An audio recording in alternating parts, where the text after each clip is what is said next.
आखिर आपने देश के लिए किया क्या है?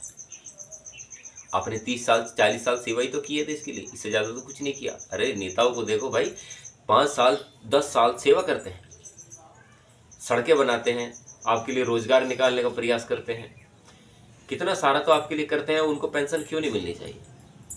पेंशन अगर उन लोगों को नहीं मिलेगी तो और किसे मिलेगी? यार सभी नेताओं को हक है पेंशन लेने का। 5 साल के लिए आपका पैसा खाएंगे, आपकी सड़कें खाएंगे, आपके रोजगार खाएंगे, आपके पेपर खाएंगे। तो यार इतना काम करेंगे भाई वे, तो उनको पेंशन क्यों नहीं मिलनी चाहिए? ओपीएस पहले से ही एक ऐसा मुद्दा रहा है जिसको लेकर सभी कर्मचारी वर्ग ये सोचने पर मजबूर है कि वाकई हमारे लिए ओपीएस सही था। सरकार ने एनपीएस लागू की, कोई दिक्कत नहीं, लेकिन उसमें कुछ ऐसे संशोधन किए गए जिससे कि कर्मचारी वर्गों को ये समझ नहीं आया कि आखिरकार एनपीएस में संशोधन कर अब यूपीएस स्कीम क्यों लाई गई है। लगातार चर्चाएं करेंगे। नमस्कार, मेरा नाम है अनुज कुमार और आप देख रहे हैं अपना खुद का YouTube channel ABN news Bharat.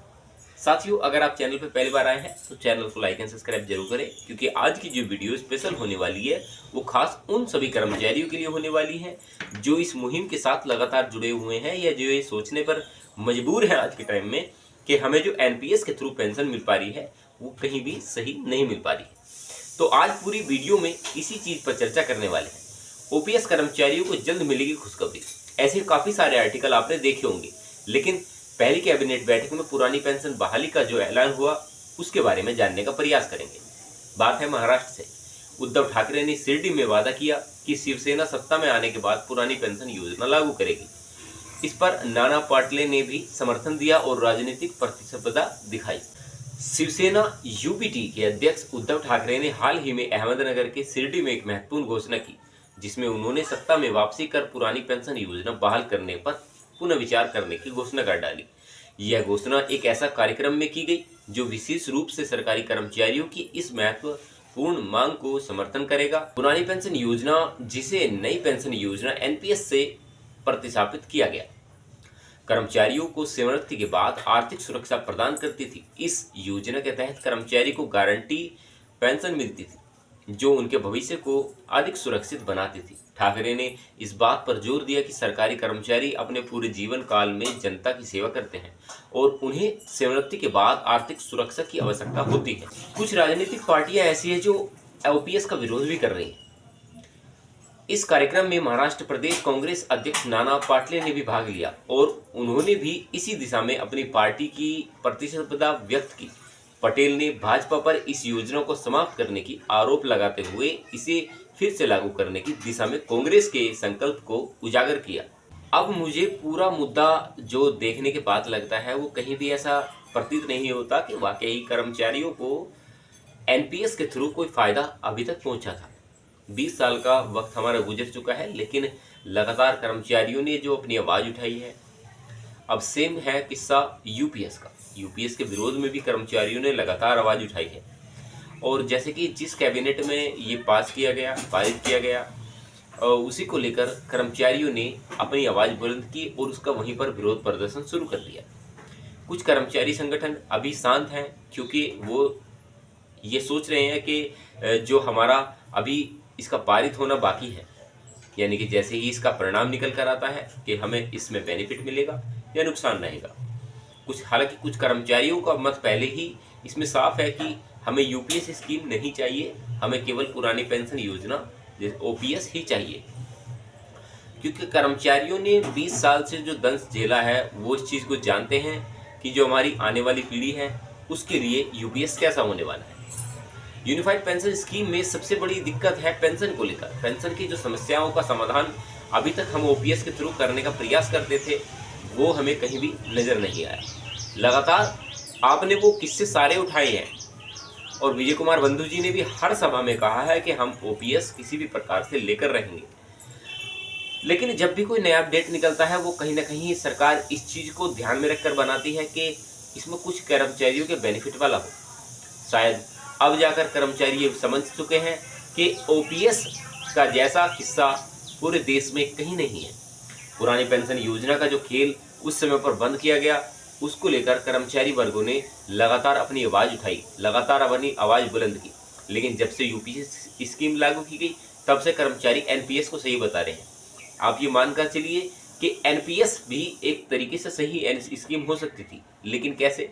अगर सभी के लिए एनपीएस लागू होती तो पूरे देश में, जब अभी हाल ही में आपने सुना होगा, एक खबरों में एक न्यूज चल रही है कि एक देश एक चुनाव, ऐसा चल रहा है, तो एक देश एक पेंशन क्यों नहीं होनी चाहिए?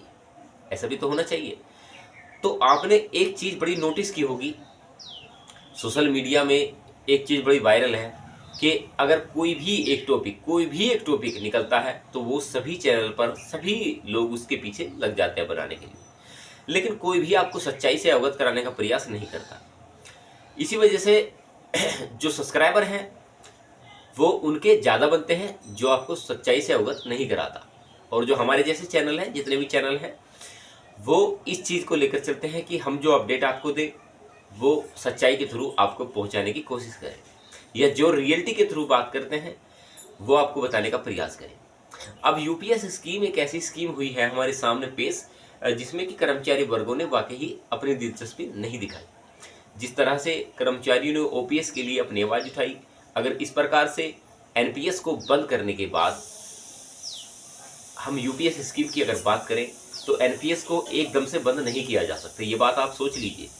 क्योंकि अगर जो एनपीएस को एकदम से बंद कर दिया जाएगा तो बैंक, जो देश के 3 बड़े बैंक हैं, एसबीआई, यूटीआई और एलआईसी, ये तीनों बैंक सड़क पर आ जाएंगे।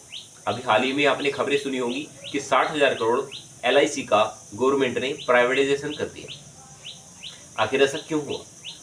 जब बैंकों का विलय किया गया तो उसमें एक दावा किया गया कि सरकारी बैंक जो है घाटे में चल रहे हैं, कुछ बैंक घाटे में चल रहे थे, तो उनका बड़े बैंकों में विलय कर दिया गया।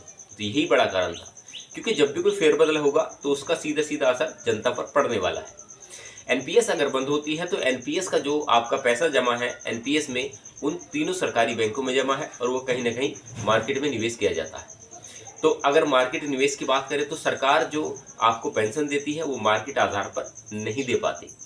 आपको इतना तो बता दिया जाता है कि मार्केट का आज भाव अप पर गया है या डाउन पर गया है। अप और डाउन में हमें ये समझ में नहीं आता कि हमारी पेंशन इतनी आखिर कम क्यों है, क्योंकि सरकार ने कहीं ना कहीं प्रॉफिट कमाया है हम लोगों से, और जितने भी कर्मचारी वर्ग हैं उन सभी से प्रॉफिट लेने का प्रयास किया है। कोई भी चीज़, कोई भी स्कीम एक ऐसी लागू होती है देश के अंदर जो कि कर्मचारी वर्गों के साथ साथ गवर्नमेंट को फायदा देने वाली बनती है। अब यूपीएस स्कीम की अगर हम बात करते हैं तो इसमें कहीं ना कहीं गवर्नमेंट का ही फायदा होने वाला है, क्योंकि कर्मचारी को जो पैसा 10% कटेगा और उसमें कहीं ना कहीं सरकार ने जो अपना 4.5% बढ़ाया वो सीधा सीधा मार्केट में निवेश करने के लिए बढ़ाया है। कर्मचारियों को केवल ये बताने का प्रयास किया गया कि हमने इसमें 4% बढ़ा दिया, 4.5% बढ़ा दिया, लेकिन उसका फायदा या बेनिफिट कहाँ दिखाई देगा? वर्ष 2025 से यूपीएस लागू होगी, तब तक के लिए कर्मचारी वर्ग ये सोच कर रखें। आपने एक चीज सुनी होगी, जब लोकसभा चुनाव थे तो उसमें काफी सारे ऐसे राजनेताओं के बयान आए जो उन्होंने कहा कि हम 2029 तक इसका प्रयास करते रहेंगे, यानी कि 2029 तक हमें इंतजार करना पड़ेगा, 2029 तक हमें लगातार रैलियां करनी पड़ेंगी, 2029 तक हमें आवाज उठानी पड़ेगी लगातार। यानी कि सीधा सीधा 4-5 साल के लिए हमें घुमाने का प्रयास किया गया। इससे क्या होगा? उनकी राजनीतिक रोटियां सिकती रहेंगी। लेकिन जब एक देश एक नेशन की बात आती है, एक देश एक चुनाव की बात आती है, एक देश एक कानून की बात आती है, तो एक देश एक पेंशन की बात आखिर क्यों नहीं आती? उसमें कर्मचारी वर्ग चाहे 20 साल सेवा करे, चाहे 25 साल सेवा करे, चाहे अपना पूरा जीवन सेवा करे, उनको पेंशन लेने का कोई अधिकार इस देश के अंदर नहीं है। पेंशन व्यवस्था में हमारा देश आज भी 100वें नंबर के पीछे गया है, और हमारा देश का नेतागण ऐसा है जो हमारे किसी भी देश में सबसे ज़्यादा पेंशन हमारे नेताओं को मिलती है, क्योंकि लागू ही वे करेंगे तो पेंशन भी उन्हें मिलनी चाहिए। भाई आखिर आपने देश के लिए किया क्या है? आपने 30 साल 40 साल सेवा ही तो की है देश के लिए, इससे ज़्यादा तो कुछ नहीं किया। अरे नेताओं को देखो भाई, 5 साल 10 साल सेवा करते हैं, सड़कें बनाते हैं, आपके लिए रोजगार निकालने का प्रयास करते हैं, कितना सारा तो आपके लिए करते हैं, उनको पेंशन क्यों नहीं मिलनी चाहिए? पेंशन अगर उन लोगों को नहीं मिलेगी तो और किसे मिलेगी? यार सभी नेताओं को हक है पेंशन लेने का। 5 साल के लिए आपका पैसा खाएंगे, आपकी सड़कें खाएंगे, आपके रोजगार खाएंगे, आपके पेपर खाएंगे, तो यार इतना काम करेंगे भाई वे, तो उनको पेंशन क्यों नहीं मिलनी चाहिए? जब भी किसी राजनेता को आप देखने का प्रयास करेंगे, अगर वो उस प्रकार की बातें कर रहा है कि यानी कि आपसे कुछ आशाएं लगा कर बैठा है, हम आशा लगा लेंगे, हम कर्मचारी वर्ग आशा उनसे लगा लेंगे कि पुरानी पेंशन योजना चलो भाई ये हमें ला कर देंगे नहीं। अगर वो पुरानी पेंशन आप लोगों को देकर ला कर देंगे तो वो उनकी कुर्सी छीनने वाला काम हो जाएगा। क्योंकि जिसने भी विरोध किया है, जिसने भी इसका विरोध किया है यूपीएस का, उसे भी किसी भी सरकार ने इसके विपरीत चलने का प्रयास किया है। आपने काफ़ी सारे ऐसे किस्से सुने होंगे जिसमें कि कई नेताओं ने अपना इस्तीफा दे दिया। कारण था, अगर उन्होंने जनता के लिए आवाज़ उठाई तो उनको राजनीति में चलने नहीं दिया। ये भी एक बहुत बड़ा कारण था। ऐसे काफ़ी सारे किस्से हैं। अगर मैं आपको बातें बताने बैठ जाऊं तो शाम हो जाएगी।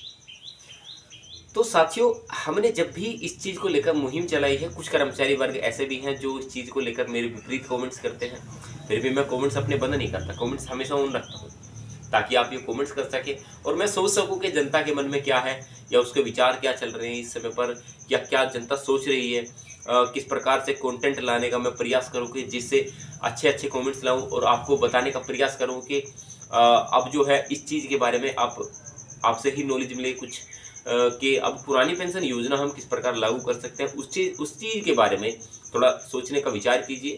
क्योंकि मैं जो आपको बताने का प्रयास करता हूँ वो कहीं ना कहीं एक अपडेट मान लीजिए या सफलता की तरफ बढ़ने का हम सब लोगों का प्रयास मान लीजिए।